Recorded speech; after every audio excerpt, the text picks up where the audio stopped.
Welcome back to the Chronicles of a Gooner, the Arsenal podcast brought to you by 90 Min. It's our Euros 2020 daily edition.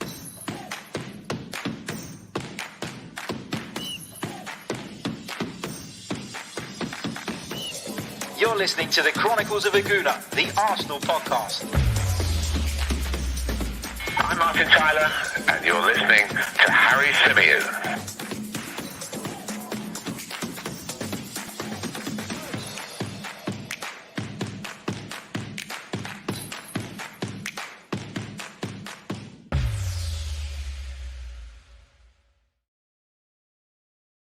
Hello and welcome back to our Euro 2020 daily show. As ever, I'm your host, Harry Symeou, and I'm delighted to be joined once again by the brilliant Dan De Luca. Dan, how are you, sir?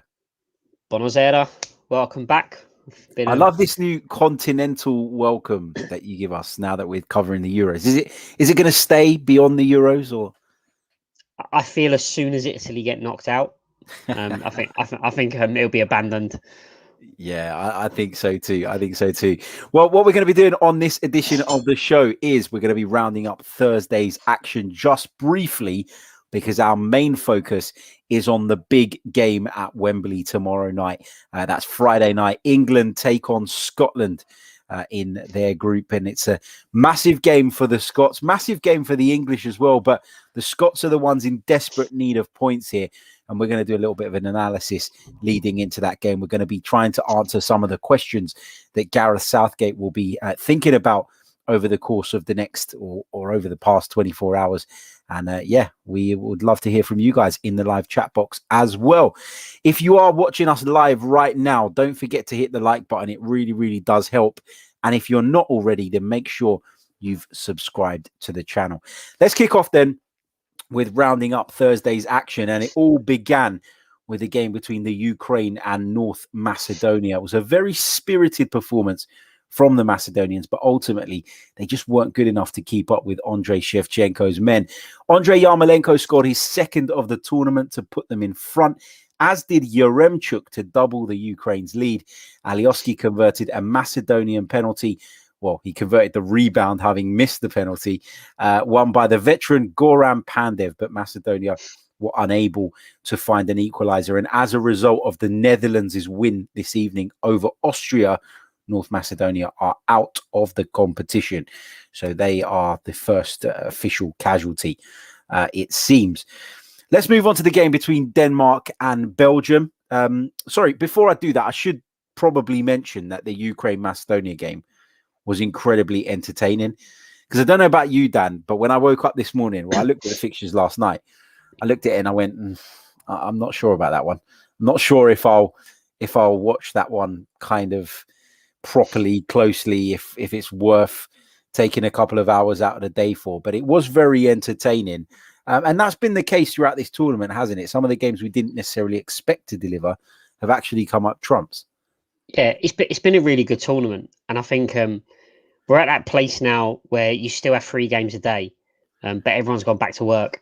So if a game's on at 2:00, it's for a reason. You know, they're typically going to be, the games that UEFA are not expecting to for a television audience to be as solid. So, but again, the games, there's not. I think there been maybe 2 bad games out of however many. So it's been a really good tournament, really entertaining, some really good goals, good attacking play in the main. There's not been many complete defensive displays. I think only Sweden turned up with absolutely no interest whatsoever to try and do anything. So out of a whole round of fixtures, it's been pretty impressive. And yeah, I'm glad that the game earlier was entertaining. It's the first game I've not been able to watch religiously all tournament, because I actually had to do some work today. My boss has started to notice a severe downturn in quality of my output, so I had it on my iPad just over there, and I was doing bits. But yeah, no, it's good. I think what I was going to say about this though, and North Macedonia's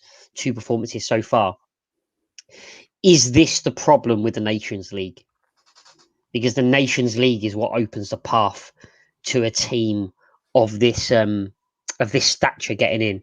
And whilst on one hand, I like what the Nations League has done for making giving another few entertaining games. So like Italy are in a semi-final of it this time. I'll watch that with more interest than if it was an international friendly, clearly. And it's opened the door for teams like North Macedonia to qualify.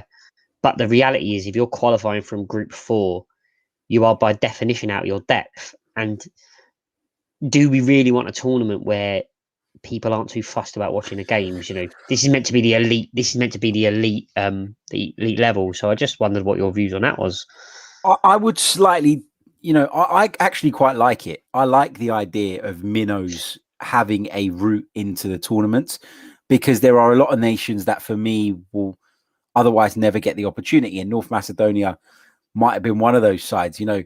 My family are from Cyprus. So for me, if something is there that gives Cyprus a potentially greater chance of going to the Euros, which they'd get absolutely battered in, by the way, but it's just the being there, the excitement of it all. I think it's amazing. And I actually quite like it. I like the fact that there is now a route for the less fancied sides to get in a tournament, but that was only ever going to work if the tournament was extended to more teams. And that's what's happened, to kind of, not just to accommodate that, but I think you can afford to do it now that you have an extended tournament.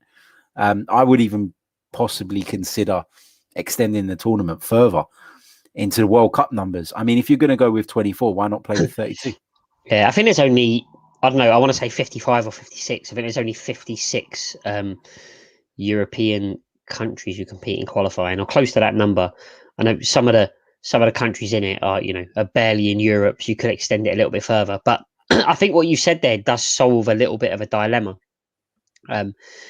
because you could have 32 teams and then just do away with qualifying, and then run your Nations League tournament a little bit bigger concurrently, and you could still have you could have the minnows of Europe, if you like, trying to qualify for 4 or 5 spaces of that 32 perhaps. So yeah. I think there's something in that, because at the end of the day, it's the same amount of games for each team. If you have 32, there's just more groups, and there's a little bit more of a gap between games. So you may as well. You got basically got half of Europe in it anyway, and we're in a position where it's so hard for a big club to miss out, and that's what UEFA wanted when they expanded it.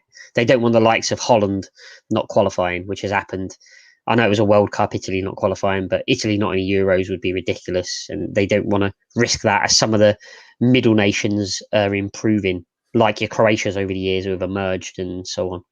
Yeah, absolutely. Let's move on to the game between Denmark and Belgium. The Danes took the lead through Yusuf Poulsen. He opened the scoring inside just 2 minutes in front of an almost full Parken Stadium. Tributes were paid to Christian Eriksen, who is recovering in hospital just a few hundred yards away from the stadium, with the players taking a pause in the 10th minute to applaud the Inter man. Belgium, though, in the second half were a completely different side. De Bruyne, Witsel and Hazard all came off of the bench and showed the stark difference between the Belgians at full strength and then without those aforementioned stars. We've got to talk, before we talk about anything else, about Kevin De Bruyne, because the guy is an absolute magician, and we've said it time and time again when sort of discussing general Premier League topics. But the finish, Dan, for his for Belgium's second goal was outstanding. But the composure he showed in the build-up to that opener was sensational, wasn't it? Something else. Yeah, it's at his peak. Is there a better player in the world? I don't think there is. I don't think there is. Or maybe arguably Messi still is, but because he's now back to just normal as opposed to on a different planet, perhaps you don't notice. But Kevin De Bruyne on his day is brilliant. He's unplayable. He's got elegance and he's got the strength, and he can choose what he wants to do when he wants to do it, and that's what makes him so hard to play against. And that's why when he turns it on, that is enough normally for his team to get the 3 points or the win or whatever it may be they're playing for. And in the second half, he didn't have a bad first half, but in the second half he turned it on, and that was it. That was all it took, and that's why Belgium, I don't think they're quite good enough to win the tournament for whatever reason. I can't explain why. I just don't think they're quite there. I think they've missed their window. But if he plays well, they've still got a chance, haven't they, to go really, really deep in this tournament. Yeah, absolutely. And just referring back to that first Belgian goal, the equalizer, the build-up play was fantastic. And when it came to Kevin De Bruyne, they were analysing it on the BBC ahead of the Netherlands game, and they literally, the two strikers on the panel, Jimmy Floyd Hasselbank and Alan Shearer, literally said, we would have shot twice before Kevin De Bruyne actually did what he did, which was to shift the ball past the on-rushing defender and slide it across the face of the goal to be tapped in. So brilliant composure there from Kevin De Bruyne. Touched on the finish for the second goal. Sensational. To strike a ball that cleanly on your weaker foot is really something special. Kasper Schmeichel beating all ends up. And normally I'd look at a goalkeeper in that situation and say, hold on a minute, you can't be being beaten at your near post like that. But such was the ferocity of the strike. I think you've just got to give it to Kevin De Bruyne, haven't you? Yeah, I think the thing with the near post thing is not many people strike there because you're not supposed to score there. So I think there's an element of goalkeepers naturally not quite expecting it. And then too often, how should I explain it? If you see a goalkeeper make a save at his near post, normally he's already started going the other way and then he falls back and makes the save, right? Because it's hit with such ferocity, as you've described, Schmeichel can't do that. That option isn't there. So once he's moved away from that near post, as he would do, because he's got the rest of the goal to worry about, 9 times out of 10, you don't get a shot that crisp. It was a really, really good finish, and that's why it's gone in. So, yeah, I get the point about the near post. I think Kasper Schmeichel in the first game as well had the goal that he should have saved. Should have saved it, shouldn't he? The finish header, irrespective of what had gone on before. It's still, it's still something you gotta be saving. But I think this one was just a really good strike by a really good footballer. And if hashtag DDL has got a bet on De Bruyne to score from outside the box, then I'm all for it. I was just watching the replay just to check if that ball was just outside, and yeah, we got it done. So extra impressed. Extra impressed with the strike for those selfish reasons. No, really, really good performance by De Bruyne. And Belgium have got quality going forward. They've got quality going forward. The reason I worry about them a little bit is the defenders are past their peak. And as good as Vertonghen and Vermaelen and Alderweireld were at their peak, this doesn't feel to me like a Cannavaro Nesta situation where they never have a peak and just get better and better and better. And I just think I don't want to be doom and gloom, but I just think when it gets to the final four, I don't quite fancy him to do it. And you mentioned a few of those defenders there that, maybe a little bit over the hill, but that Denier centre-back to me just looks like an accident waiting to happen as well. He's always been the player over the years for Belgium when they've had these brilliant players. And, a lot of their best players at their peak aren't at their peak anymore. This is what my issue is. Like, Eden Hazard is not at his peak anymore. I don't care what anyone says. Moussa Dembele is one of the most ridiculous footballers I think I've ever seen, who, just is the most underappreciated player that's ever played. Incredible. The three defenders I've mentioned. But when you looked at that team in history, you always looked at Denier and thought, why is he in there? Yeah, how's he broken into this party? Like, what's going on? And he's still there. And that defense to me just does not look. It just does not look tournament winning quality. And that's why I've been a bit negative about Belgium in the chat in terms of their prospects. But if De Bruyne turns up and plays well on their day, they can beat anybody, I guess. Another player who was a difference maker for Belgium today was, in my opinion, Romelu Lukaku. Obviously played a massive role in both goals. In the first goal, he was the one that cut the ball back to Kevin De Bruyne, having sort of sprung the offside trap. But his movement in the lead up to the second goal was really important as well. And what you're seeing now, Dan, is a sophistication to Romelu Lukaku's game that I don't believe was there 2 or 3 seasons ago. Would you say that's fair? Yeah, I would. I think he's always scored goals. Let's have it right. From the day he was born, the guy has scored goals from when he turned up, in Belgium and Anderlecht, wasn't it? And then he come young at Chelsea, went to West Brom, scored goals there, went to Everton, scored goals there, back to Inter. Wherever he's been, there's been goals, but nothing else. I used to kind of joke, like, I would take him. Clearly, I'd take him at Tottenham in an absolute heartbeat. But if you asked me that 2 years ago, I wouldn't have. I used to like joke about him and say, he's so often he'd have to chase his first touch up the M62, like when he was at Manchester United. But now he looks like a complete forward who you can rely on to bring others into play, as he's done in this game, to finish a chance if he gets just one. He can score in the air. He can hold the ball up. He's strong. He looks fast. He looks mobile for a wide guy. He looks really mobile, and I think he is a complete striker now. And I think he's gone from being, either we got it wrong, but he's gone from being an overrated striker to an underrated one in a couple of years, because I think there are people who are still associating him with what he was before, and perhaps aren't noticing some of these changes to the game. And maybe that comes with confidence. Maybe that move to Inter Milan away from the Premier League was at the right time for him, and he's gone there. He's won a league abroad. He's been integral to that side, and he's at his absolute peak. I'm kind of expecting, maybe not this season, but next season, a really big money move again, somewhere to one of the top 5, 6 or 7 clubs in Europe. Yeah, particularly with Inter's financial situation, you certainly couldn't rule that out. So I tend to agree with you about Belgium overall in terms of their prospects. I think defence will probably ultimately let them down. I thought they had a massive Axel Witsel-sized hole in the middle of the park until he came onto the pitch as well, which is, something that, you would have been concerned about, but those players are back now. So, it is a boost for Belgium, but I see them falling slightly short. I'm not sure that Roberto Martinez has got it in him as well, which, some people might say is harsh, but I thought if you watched that game from the very start, the Danes completely changed their system essentially to mirror what Belgium were doing.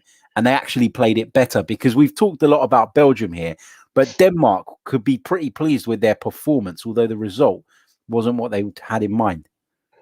Yeah, they did a good job.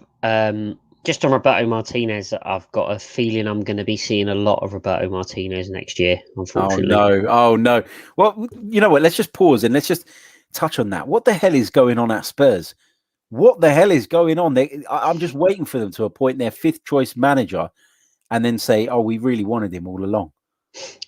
I'll tell you if you've got a few seconds, I'll tell you what's happening about Spurs. And it is winding me up because of the lack of communication from the club. Like, you should sense when the fans are getting tetchy, and just release a statement that just says, even if they say, we expect to appoint a manager in the next 3 weeks, they're just something simple like that. But what's happened at Spurs is the media have not at any point had a clue what's going on. They've got no idea. And basically, you've got Fabrizio Romano basically sending stuff out from his Twitter account that everyone leeches onto. The odds tumble in the betting market, all the bookies clear up, and then a reason is given why he's not appointed. So my theory around this is, we don't know who we want. We didn't have a plan. I think Conte became available, so we rang Conte up and asked to speak to him, and it became very clear that we couldn't attract Conte to the club. Disappointing for the fans, but understandable. We're talking about an elite manager, and we're not a club capable of being an elite club this season. So that's fine, no problem. I'm glad we rang him. An ambitious club would ring him up, but we haven't got a clue. And Fabrizio Romano hasn't got a clue. He's got no contacts. I've never seen him in person. He could be, for all I know, he could be Paddy Power, just with a Twitter account, trying to boost betting supplies. Here we go. And so what I will say though, Fabrizio Romano has been on this very show, Dan. Fabrizio Romano has been on the show. He's been on the show. He does exist.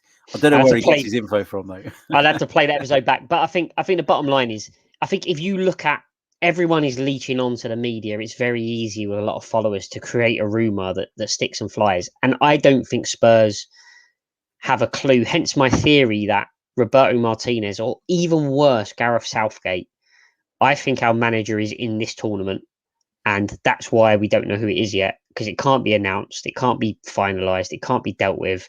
And in the meantime, it's anyone who's ever managed in Italy who's been linked with a club, and no one's got a clue. I think if you look at a rumour about, I don't know, let's say, I don't know, Spurs linked with Simone Inzaghi, which he was the favourite at one point. If you look at it and think, really?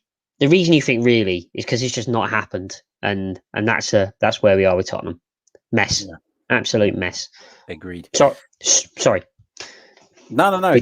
Agreed. Let's I just quickly sort of mentioned Denmark, and I thought that their performance was pretty good, even though the result wasn't what they'd hoped for. But did you feel like the whole Christian Eriksen thing maybe played a part today? Because I felt like it was great to see almost a full crowd in the stadium. The place was bouncing. The atmosphere was incredible.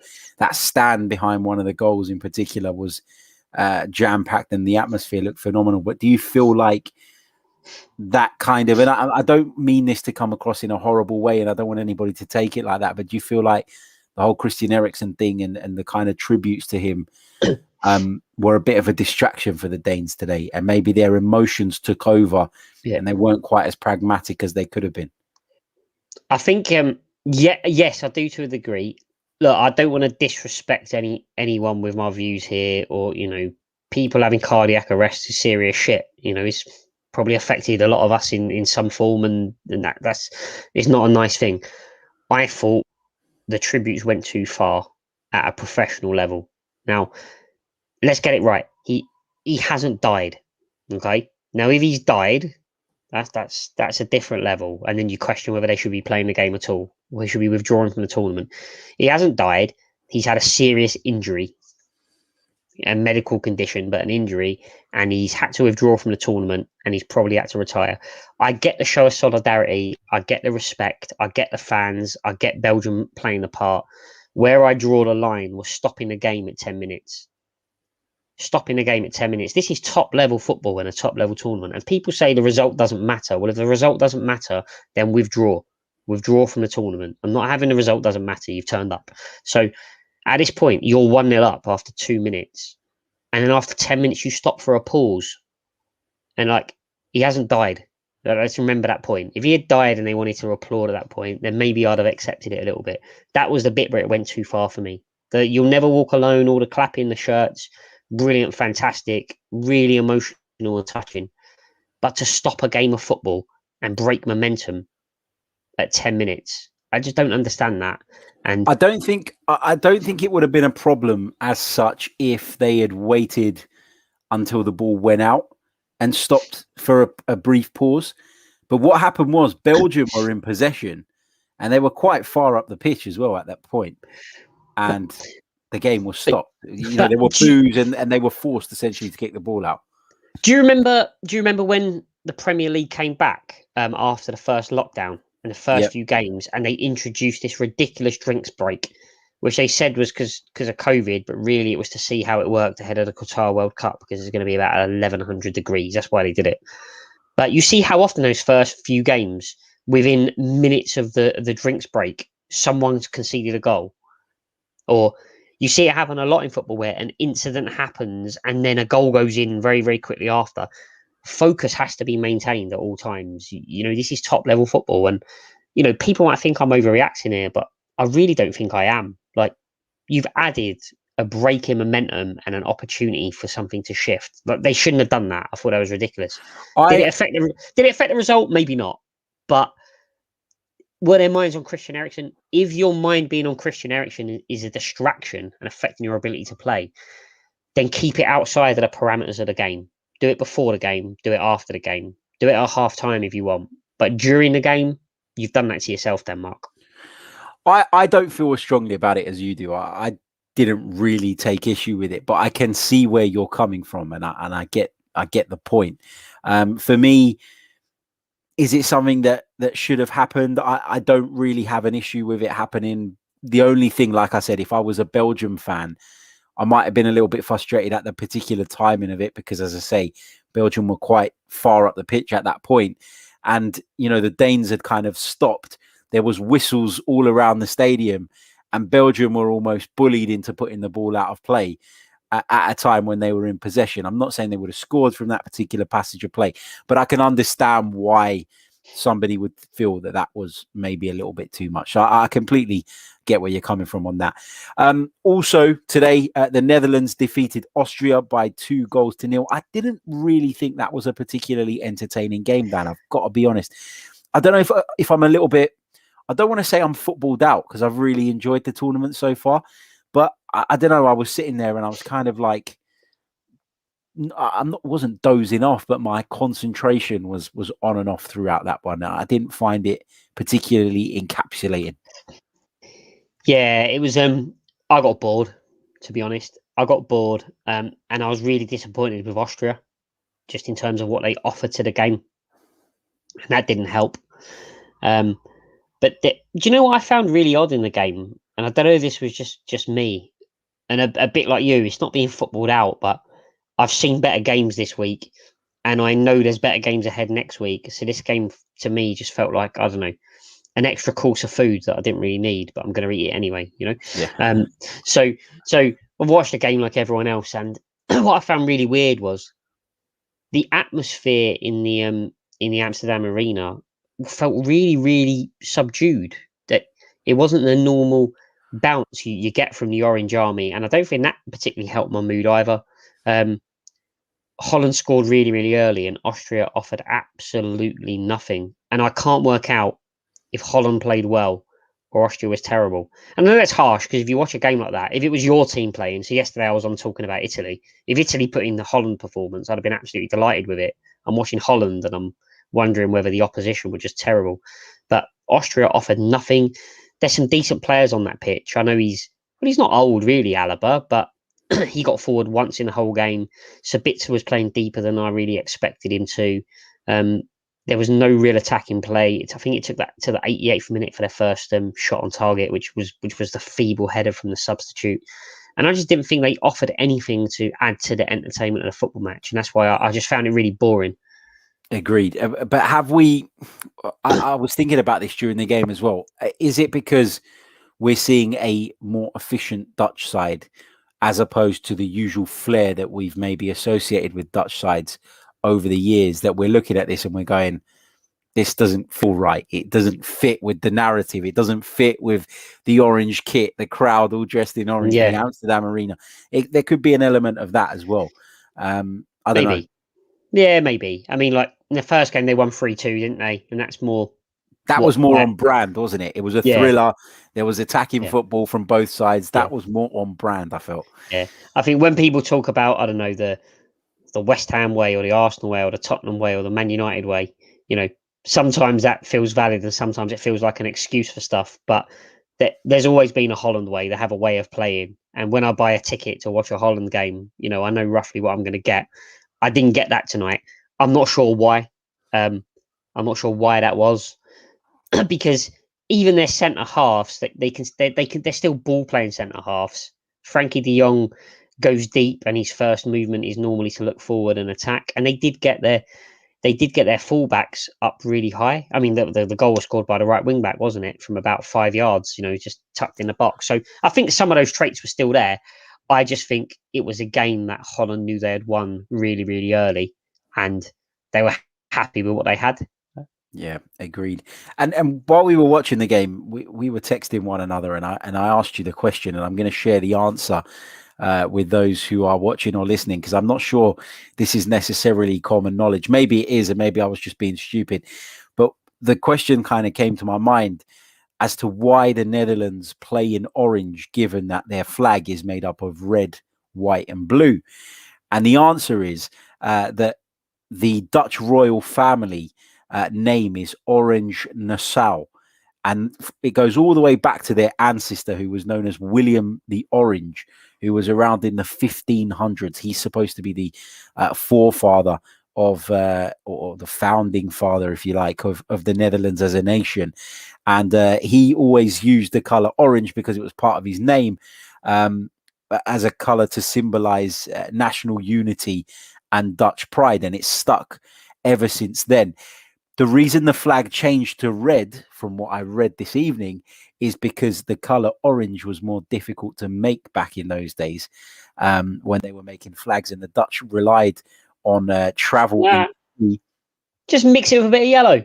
Yeah, well, you'd think that, but it's Come not. on. We're talking about the 1500s here, where the Dutch relied on overseas trade and used the sea a lot. They said that the red was more obvious and that it could be spotted more easily, but also it was more difficult to make that color. That's what I read. Don't know. Anyone's got the an alternative to that? Let me know, because I'll be interested. You find a podcast that provides that level of education.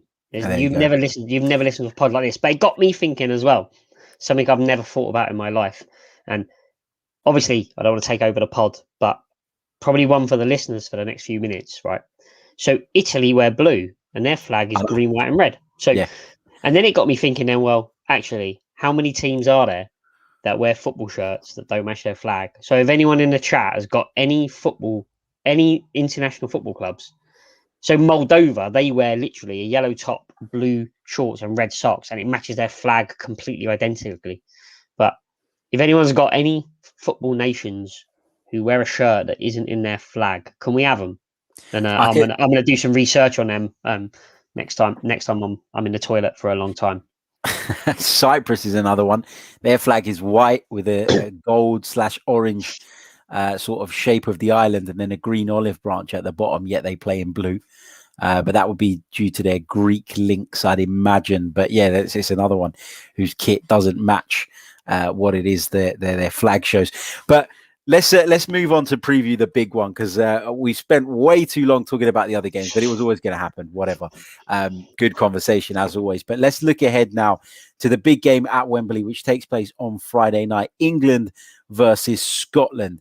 Now, I'm going to share with you guys what we think are going to be the two starting lineups. Now, of course, you know, if you're watching on the video, then you've got these visuals to help you. But if not, don't worry, I'm going to run through it.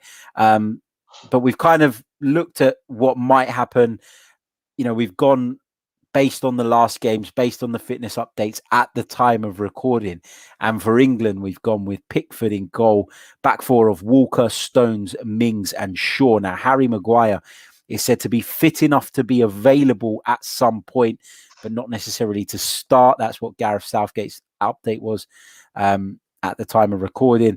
I think that it'll probably be Rice and Phillips in the centre of midfield, with Mason Mount just slightly in advance of those two. And then I've put Sterling and Foden on either flank, because that's what Southgate went with in the first game. Harry Kane up front. Just quickly run through the Scotland team. We think that it's going to be a back three of Hendry, Hanley and Tierney, O'Donnell, McGinn, McTominay, Armstrong and Robertson across the middle. So O'Donnell and Robertson, of course, operating as wing backs, with Lyndon Dykes and Christie as the front two. Now, a couple of questions that I'm going to throw at you, DDL. Before I do that, Graham Beecroft, Germany's kit doesn't match their flag either. There you go. That's another good one. With the England team, Kieran Trippier playing at left back against Croatia, was that a deliberate ploy made for Croatia, or was it something that Gareth Southgate did and may do moving forward? Because he did talk after the game about the fact that he wanted Kieran Trippier to talk Tyrone Mings through the game. So do you feel like Southgate will stick with Trippier at left back, or is there a possibility that Shaw or Chilwell comes into the side? I found that comment absolutely baffling, by the way. He wanted a player to talk someone through a game, so he chose Kieran Trippier. What was he saying to him? That Luke Shaw? What was he saying to him that Luke Shaw couldn't? This is not a 100 cap international who's like, you know, he's played in the Champions League final and was pretty rubbish. He's won a league for Atletico Madrid. It happens, but I could not understand that at all. You're not going to completely tactically disable one core of your defense just to talk to someone. I couldn't understand that. So I think it was a deliberate choice to pick him tactically, and it's either what he offers from set pieces or the ability to have a right-footed player on that side of the pitch to whip balls in. That's all I can think of. I think he'll start again. I think we're going to see the same side. So looking at what we think here with this, I've got a feeling he's going to play Trippier again, and everything else. So let's change that then. It's just my feeling. Let's go with Like, Trippier. So you think the midfield duo of Rice and Phillips will remain? yeah, I do. I think Phillips earned his place with that performance in the last game. He was arguably England's best player. So I think he's done now. The only question mark is does Mount potentially rotate? There's a lot of strength in those three positions behind Kane, isn't there, in depth? So does he give Grealish a game, having seen Mount in the first game? But I think, like you say, he's going to. I think, like you say, he's going to leave it. He's going to leave it as it was. I think that's what he believes is his best 11. You've got Marshall about 25 yards too deep, mate. He stays about here. Marshall just in front of Hanley. I think that's the team. I think you've got it pretty much bang on, but I can't see that he's genuinely started Trippier just to talk to someone. I think he wants him there, and I think that was a poor excuse to get him through an interview. It was a poor excuse, but also, what does that say about Tyrone Mings, that you've taken this guy to a European Championships? You've played him ahead of Ben White, ahead of Connor Cody. You've got Fikayo Tomori, who's had an incredible time at AC Milan, who's just about to join them on a permanent transfer, who you've completely overlooked, not even taken to the tournament, yet you've put Tyrone Mings in, who needs Kieran Trippier next to him to talk him through the game. It's baffling. It is baffling. But moving into that midfield, this is an unpopular opinion, right? And I've been taking stick for this on Twitter over the last few days from Leeds fans. Man, you know what? When I was younger, I used to hate Leeds United. Okay, absolutely despise them. And when they came back into the Premier League, or the season before they came back into the Premier League, I was actually covering them in one of my jobs. And I really kind of got into Leeds, and I liked what they were about under Marcelo Bielsa, and I liked the direction in which they were going, and I could really get behind it. And then this week I remembered why I despise Leeds United and their fans and everything about their football club. Because I said that, in my opinion, Calvin Phillips was effective against Croatia because he physically had the upper hand on a very technically gifted but physically lacking Croatian midfield. I thought that Calvin Phillips at times smashed into them, got in and amongst them, and I think that's why he looked superior. That's why he looked dominant. And what I said was, yes, it worked on the day, but you come up against Pogba and Kante, for example, and all of a sudden you can't do that. You're not going to bully them off of the ball. You're not going to have a superior physicality to them, and therefore that advantage disappears. And I question whether Calvin Phillips is good enough really to mix it with the big boys at the top level. Am I being unfair on Calvin Phillips? No, I don't think you are. I think if anything, it's a compliment. What's wrong with being a physical player? You know, if that's what he is, that's what he is. Then you play him in the games where he can use that strength. If you're a clever manager, if Gareth Southgate's a clever manager and he sees it the same way, he wouldn't pick him by default. You should have a squad that you utilize in different circumstances. So what we're basically saying is he's physically stronger than his opponents in the last game. I think that's a compliment. You know, having physical midfielders has never hurt anyone before. You know, Roy Keane was a very physical midfielder. It works out right for him. You know, I think Vieira had a bit more to his game, but he was physical. No drama at all. But I agree completely. You know, there's going to be games where the midfield is tough, and then you need to be physical and technical. So I guess is the Leeds fans' issue that they believe he's a complete midfielder. Because and that I was kind of rubbishing Calvin Phillips. I just don't think he's an elite midfielder. And I think that the bottom line here is that if Jordan Henderson's fit, Calvin Phillips doesn't get a look in. And I think people have forgotten that. Yeah, no, that's true. And I think, look, he played a very, very good defence splitting pass through. Now, what I'd say to the Leeds fans who clearly aren't listening, but he played a really good defence splitting pass through that led to the goal. But actually, what made that pass so good? What made that pass so good, Leeds fans, is because deep down, put your hand on your heart and tell me this: were you expecting him to have the capability to do that? No, you wasn't. So don't get defensive now because he's pulled one out and people are questioning him. The reason you're so impressed with it, because let's be fair, that is a pretty basic pass for a technically good midfielder. So if he's that technically good, don't get overexcited about it. you shouldn't even remember it because he does it every week. That's the first time he's pulled a pass out like that in his entire career. It's a bit like Trippier's free kick in the semi-final. he popped this free kick out of absolute nowhere, and he's bent it in the top corner. And well done. But the reason you were so absolutely stunned and delirious by it is because you just weren't expecting it. Because you didn't think he had it in the locker. So there's no Leeds fans listening, so I don't know why I'm getting so passionately angry. But you've basically lost your own argument by completely lynching onto this one performance, because you're by definition, by admission, saying I didn't think he had it in him. Yeah, agreed. Thank you very much. Moving on to the two wide positions, Sterling, Foden. Would you stick with them? Would you do something different? I know you've been quite critical of Sterling in the past. Did he do enough though for you against Croatia to suggest he deserves to retain his place? Yeah, I think so. I mean, he played well. He scored the winning goal, which almost should make you almost undroppable for the next game. I have been critical of Sterling, and I've not been critical of him as a player. What I've said about Sterling, and I still say about Sterling, is this is going to sound really harsh. I'm going to get pelters for this, but fuck it. Sterling is a bridesmaid. Okay, Sterling is a very, very, very good player who, when he plays with world-class players, he excels and he provides a really good, best supporting actor. That's how I describe Sterling. So when he played for Liverpool and Suarez was exceptional in Sterling's breakthrough season, Sterling was exceptional. I've said this before. I've said this many times before, as Harry will tell. I've said this for years. When Suarez left Liverpool and was replaced by, who was it? Someone ridiculous, Ricky Lambert, Sterling had an absolutely appalling season. When he played for Man City and Aguero was there up top firing all cylinders, Sterling was fantastic. When Aguero's out injured, Sterling disappears and shirks and he has a weaker season. Sterling is a supporting act. When Kane plays well for England, when Kane was dropping deep and pinging in balls and he was scoring goals against Spain, Sterling looked good. Sterling needs someone world-class around him.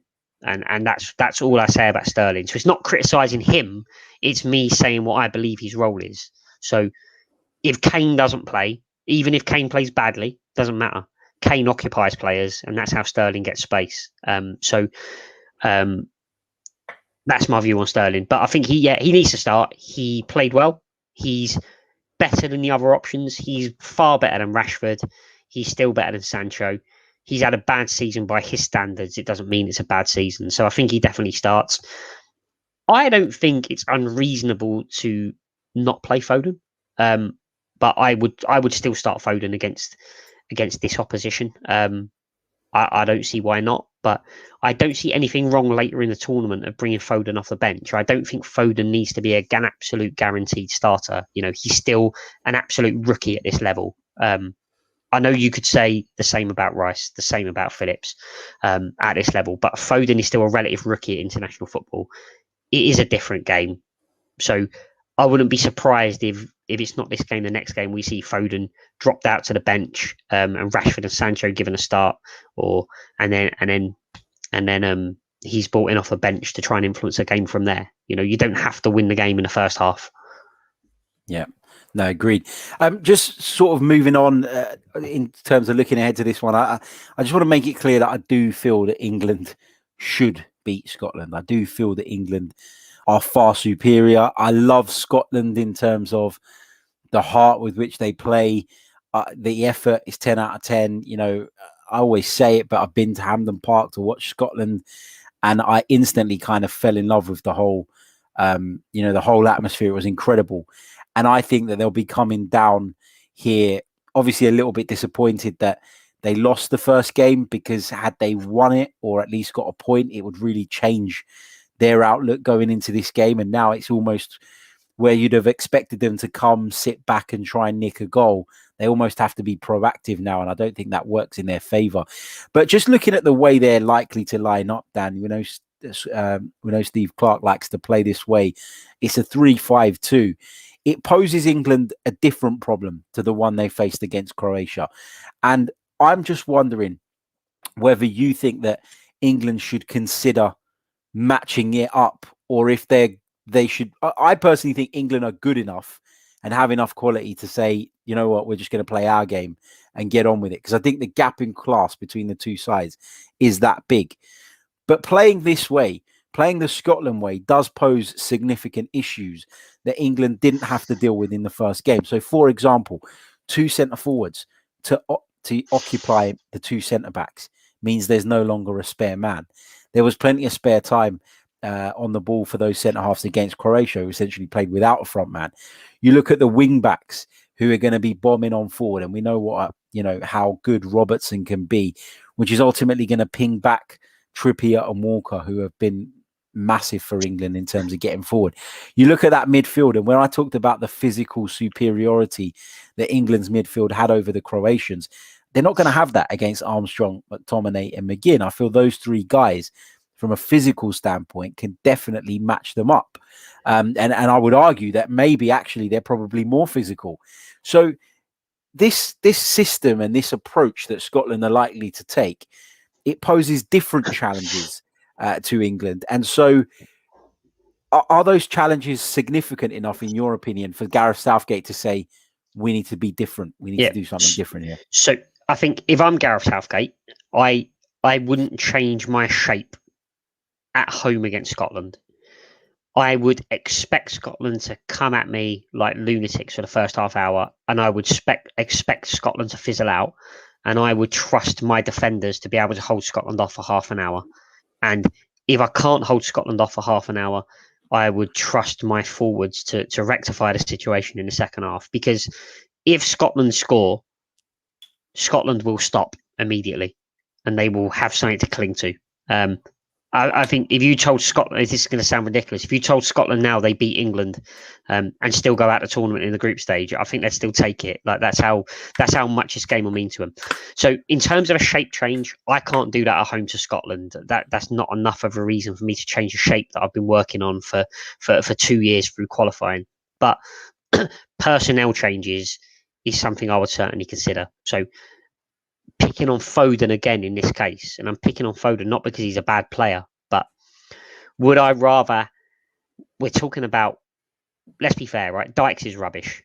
Let's make no bones about it, right? He does a job, but he's rubbish. The strength is, as you said, the fullbacks bombing forward. Well, who is more likely to pin Robertson back? Someone like Sancho there. I don't like Rashford as a player. I don't think he's top level international quality. I think he's a good Premier League player, and that's there's a big difference. But I would look at that position there, the Foden position. I would have someone pacier and more aggressive, similar to Sterling's style of play, to try and push Robertson back. If Tierney doesn't play, I think that's really big for England because Tierney can get forward as well. Tierney can leave that three quite easily. Hendry and Hanley will surround Harry Kane. And Tierney could act as a spare defender who sort of runs out to support the attacks. If he doesn't play, you've got a good opportunity to pin Robertson back, and then a lot of Scotland's plan A is completely out the window. So with a personnel change, that's how I would approach this game, and it would be one of the faster players, probably Sancho instead of Foden, to start the game and pin Scotland back. And that is all I would do, and that would be enough to contain any adventurous idea Scotland had of trying to win this game in the first half. Yeah, I think on balance, I probably agree with you that I wouldn't make the system change anyway. But you can also change it kind of in game as well, couldn't you? You could always have Kieran Trippier stepping further up the pitch and Raheem Sterling essentially tucking in a little bit more like he would naturally anyway, and that becomes all of a sudden, doesn't it? How is he going to talk to Tyrone Mings? He's too far away. He's too far away. Tyrone. Oh man. No, you're absolutely right. But yeah, you could shift that around and you could accommodate it when when out of possession, I guess. So there are ways around that for sure as well. Just to kind of wrap up, what sort of chance do you give Scotland to come to Wembley and get a result? Because the kind of football romantic in me, and listen, I'm not an England fan. I don't particularly care who wins the game. I just, for me, I love seeing an underdog do well, and I know how much it means to the Scots. And if they were to come, England are going to get through anyway. If Scotland were to come and get 3 points and that was going to take them through, I'd actually be quite happy for that to happen. So, I'm trying to sort of work out how much of a chance they have, but every time I think about it rationally, I keep coming back to an England win. Where are you kind of sitting on it? I think they've got a puncher's chance, if that makes sense. They've got a puncher's chance if they can take the lead during the first 15, 20 minutes, where they're gonna have a spell. I promise you, if any England fans watching, the first 20 minutes of this game is not going to be enjoyable. Scotland are gonna come out and they're gonna swing. And if they get a goal and they can keep their discipline, use the experienced players like McTominay to support the back line and shut England out. If you play deep against England and keep Harry Kane quiet, you've got a chance to shut them out for a period of time. There was only one goal against Croatia at the end of the day, and England haven't actually been free scoring. But I think this is going to be one of those brave derby type performances from the underdog, but the class and extra quality is going to shine through when it matters. And I think England are going to win by the odd goal, whether 1-0 or 2-1. Similar to when England played Wales at the last Euros. Yeah, they didn't really deserve it, but they got it done. And that's what I'm expecting from this game. Yeah, I think that's probably going to be quite spot on. Don't forget, if you are watching us live, make sure you hit the like button, because there's over 150 of you watching us right now across the multiple platforms. But we've only got 20 likes on the board. So let's at least get that up to 50 by the time we wrap up the show and run the outro. Big thank you to Daniel in the chat for your very kind super chat donation, mate. Says he's very excited for the game. Daniel, thank you so much. And a big thank you to every single one of you who has joined us, who's watching it live, going to listen to it back or watch it back. We appreciate all your support, but please make sure you hit the like button, you subscribe to the channel if you're new, and if you're listening via audio, you leave us a review. Dan, thank you so much, mate. Really appreciate your insight as always. Great chat, and I look forward to catching up with you on the next one. Yeah, my pleasure. Sure, I'll be back on soon. For sure. Right, that concludes this edition of our Euro 2020 Daily Podcast. We'll be back very, very soon with more. Until then, take care. Ciao.